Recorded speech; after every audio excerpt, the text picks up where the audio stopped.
Eu gosto de começar essas discussões dizendo que, por mais que a gente esteja aqui com a maior das boas vontades possíveis e imagináveis para te ajudar a enxergar um caminho, é muito importante a gente dizer que não existe apenas um caminho. Você pode, ao longo do seu aprendizado de tecnologia, ao longo da sua convivência com Linux ou qualquer outro sistema operacional que seja, e entendendo melhor quais são as suas necessidades, ou até mesmo tendo contato com coisas que você não conhecia, que vão agregar mais uma informaçãozinha ali, que vão mudar a sua visão sobre alguma coisa, e você pode decidir trocar, decidir seguir um caminho diferente, ou apertar o passo, ou dar um passo para trás.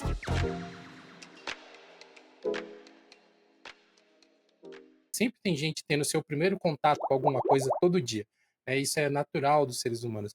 E quando a gente fala desse nicho Linux, muitas vezes essas pessoas que estão tendo seu primeiro contato acabam tendo contato com segmentos que pensam diferente dentro disso que a gente costumeiramente chama de comunidade Linux, mas que na verdade são comunidades de diversas formas, maneiras diferentes, que pensam diferentes e não necessariamente concordam umas com as outras sobre como que as coisas têm que ser resolvidas. Então, para você que está chegando nesse ambiente, todo esse preâmbulo aqui foi para te mostrar que sim, existe um nível de complexidade nisso, mas nós vamos ao longo desse episódio também mostrar alguns passos para te ajudar a ter uma calma, a ter pontos mais objetivos para você poder analisar onde que você quer pisar e poder ter uma trilha mais tranquila em aprender um sistema operacional novo, né? Muito, muito bem colocado, até porque eu gosto dessa complexidade que existe, mas em um âmbito diferente, talvez.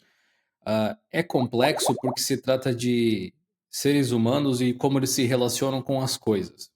Isso aí é, tipo, assunto para você estudar uma vida inteira, se você quiser. E eu acho extremamente fascinante. Mas existe também, para você não se assustar, você que está ouvindo, assistindo talvez, de, bom, vocês estão dizendo que é complexo. Se vocês estão dizendo que é complexo, é porque deve ser complexo mesmo, né? E que chance tenho eu aqui que só comecei a explorar esse universo? Não, vai com calma. Se a gente for racionalizar a questão de escolha, isso é bem filosófico, muito interessante, inclusive, mas se você gosta do assunto, claro.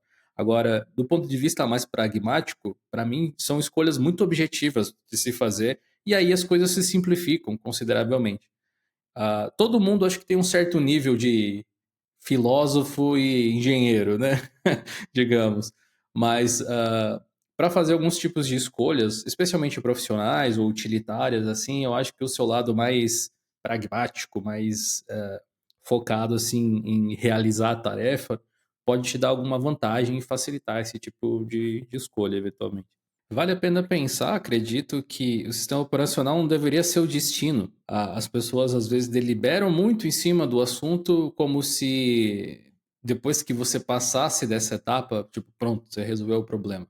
Mas não, né? Como você trouxe, e a gente, na verdade, fala disso há muito tempo, sobre sistemas operacionais serem meramente ferramentas para você fazer alguma atividade que você quer fazer, considerando isso, você deveria fazer o que você faz, talvez com outras ferramentas, tentar se informar, etc., mas testar, e se não funcionar, você troca, você muda, enfim.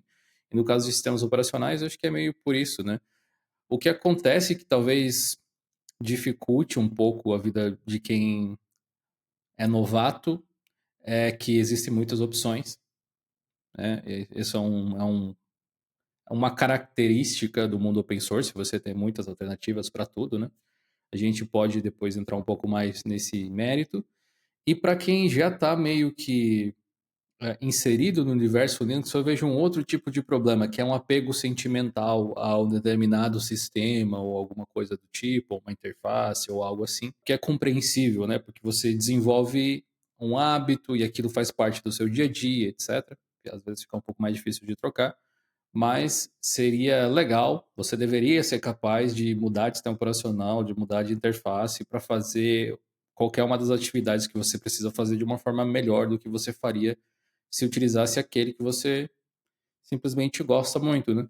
Volta e meia aqui, quando a gente fala a respeito do Ubuntu, eu menciono que ele é uma distro que eu gosto muito, que eu nutro um certo carinho pela distribuição, pelo que ela representa na minha própria história, e eu ainda utilizo ela para algumas situações, Mas apesar de volta e meia me dar vontade de instalar o Ubuntu só para ver como é que é para usar no meu PC, eu sempre penso, não, preciso fazer o meu trabalho, o sistema que eu estou rodando aqui me ajuda a fazer ele de forma um pouco mais prática e, enfim, ter opções coloca dúvidas na sua cabeça muitas vezes.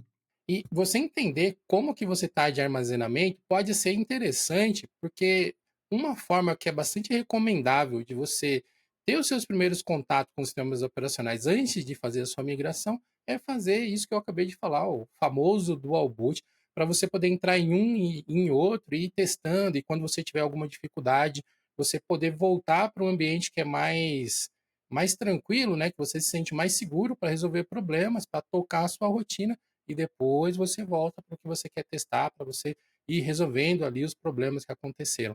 O Dual Boot hoje em dia é bastante seguro, tem muitas formas diferentes, imagináveis de você fazer isso, e dependendo da distribuição que você for escolher, vai ter uma diferencinha ou outra ali, mas no geral é simplesmente botar o pendrive e usar um pouquinho do espaço disponível que você tem. Aqui fica um aviso muito importante. Sempre que a gente está falando de instalação de sistemas operacionais no seu computador ou de mexer no hardware, tenha certeza que você tem um backup, uma cópia segura dos seus dados, porque qualquer clique errado pode apagar totalmente os seus arquivos e ou vai ser impossível de recuperar ou simplesmente vai ser tão caro que muitas vezes não vai valer nem a pena. Então, fiquem atentos. Quando vocês forem colocar sei lá, um pendrive de Linux ou mesmo um pendrive de qualquer outro sistema operacional, tome ali cuidado com onde você está clicando, porque algumas mudanças que você pode fazer por acidente pode não ser fácil voltar atrás depois. Então, Você disse assim, qualquer clique pode. Também não é bem assim, né? Tipo, para perder arquivos. Você precisa prestar atenção, igual o Ed falou, mas especialmente atenção na parte de onde você seleciona o disco onde você quer instalar.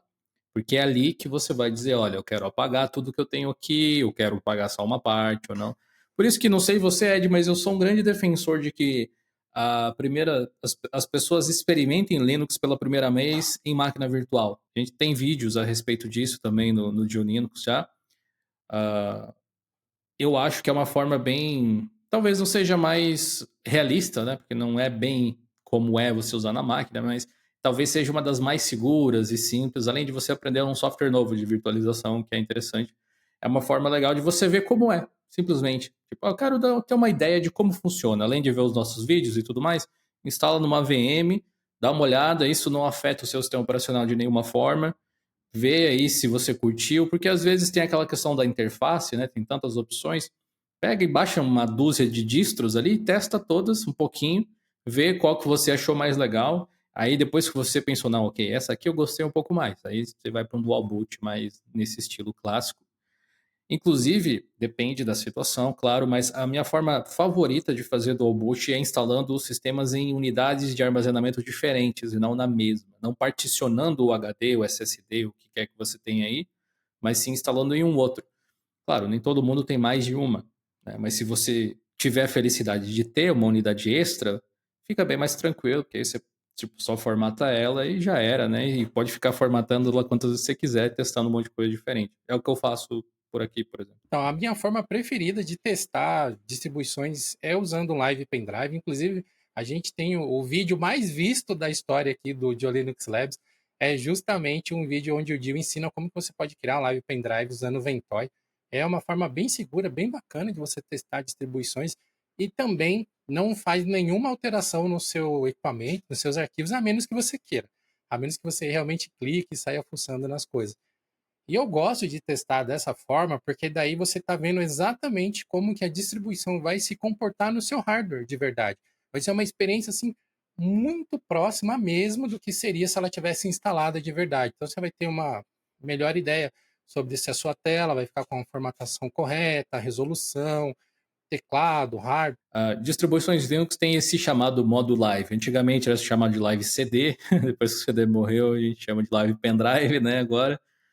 Que é basicamente um modo de você carregar o sistema operacional, onde ele sobe todo para a memória RAM do computador, praticamente, buscando arquivos diretamente do seu pendrive, nesse caso, e você vai poder utilizar ele antes de instalar de fato. Então, todas as modificações que você faz ali são temporárias. Assim que você tira o pendrive e pluga ele de novo no mesmo PC ou em outro, tudo que você fez vai embora, né? Então, é uma forma realmente boa de você bagunçar as coisas e testar.